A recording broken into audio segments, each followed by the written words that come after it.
Profesor, buenos días. Ahora voy a exponer sobre el proyecto final que vamos a hacer un simulador, simulación de un sensor de humedad aplicando álgebra de Boole y simplificación mediante el método de Carnot. Bueno, para esto hemos utilizado tres variables: el A1, suelo seco; el A2, suelo húmedo; y el A3, suelo saturado; y el A es LED. Donde haciendo todas las combinaciones, cuando es 1, el LED va a encender; cuando el 0 no va a encender; y cuando el suelo húmedo y el suelo saturado están accionando, van a encender el LED. Acá tenemos la ecuación donde nos sale que es A1 negado por A2 por A3 más A1 por A2 por A3, A2 negado, A3 negado, más A1, A2 negado, A3, más A1, A2 y A3 negado, más A1, A2 y A3. Aplicando álgebra de Boole en el programa Cocodriplay, tenemos donde el A1 es el interruptor manual; A2 suelo húmedo; y A3 suelo saturado. ¿Qué hemos necesitado? Las compuertas AND, que están en esta parte donde ubica el puntero, y las compuertas OR para hacer la suma de esta ecuación. Y también la A, como tenemos A negada, B negada y C negada, hemos utilizado la negación y unos conectores para hacer la simulación, donde nos dice A negado, que es A negado, más A2 por A3, sería acá, por A2 y por A3. Como estas compuertas no tienen tres entradas, añadimos una más, A3, donde la ecuación sería A1 por A2 y por A3 unido. Y así sucesivamente hacemos la suma de todo ecuación. Y en el Cocodrileply, y que nos da la ecuación final, que es esta, la parte de acá donde está el puntero, nos da la ecuación final, esta ecuación. Y donde, ¿qué nos dice?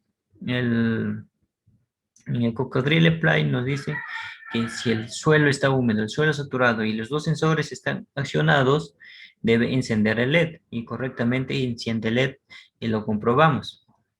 Ya, simplificando más el circuito utilizando el método de Carnot para simplificar la ecuación que tenemos acá.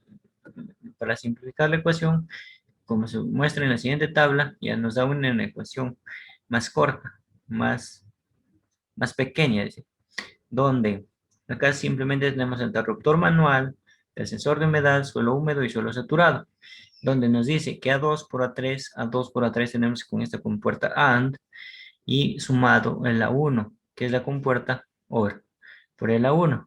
Y también comprobamos que si el suelo húmedo y el suelo saturado, los dos están accionando, el LED va a encender. Voy a explicar sobre un detector de humedad. En primer lugar, tenemos las componentes, que son 5 resistencias. Tenemos el pulsador abierto, la batería, el circuito 5.5 y las bombillas LED, el relay y los diodos. ¿Cómo funciona este circuito? Funciona en que del NE555 va conectado a las resistencias 1 y 2, y al pulsador abierto. También el condensador eléctrico va conectado a estas resistencias, donde para hacer el funcionamiento de esta resistencia tenemos ¿para qué sirve? Para emplear la señal de yodo, donde se va conectado a un transmisor y a esta bobina, donde hace el funcionamiento. Continuando, ¿qué es un sensor de humedad? Un sensor de humedad del suelo permite medir de forma muy sencilla la humedad del suelo por medio de dos electrodos. Su funcionamiento se basa en medir la resistencia entre dos electrodos insertados en el suelo, donde esto nos dependerá la humedad del suelo. Si existe humedad, no existe humedad, suelo seco. Ya, si el suelo está muy húmedo o suelo saturado, tendremos una resistencia muy baja. Y para el suelo seco, la resistencia será muy alta.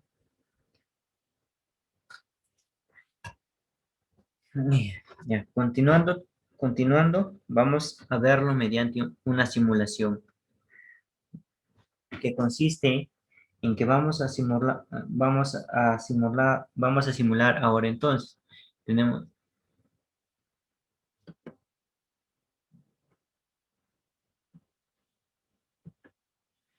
ahí, estamos simulando, donde esta parte de acá se enciende el LED y nos dice que la tierra está seca.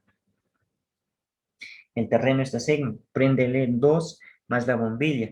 Y para si el suelo está húmedo, tiene que parpadear el de 1 más los tres juntos, más la bombilla. Hacemos la prueba. Ahí empezó a parpadear las dos bombillas de color rojo y la bombilla amarilla, donde nos indica que hay humedad en el suelo.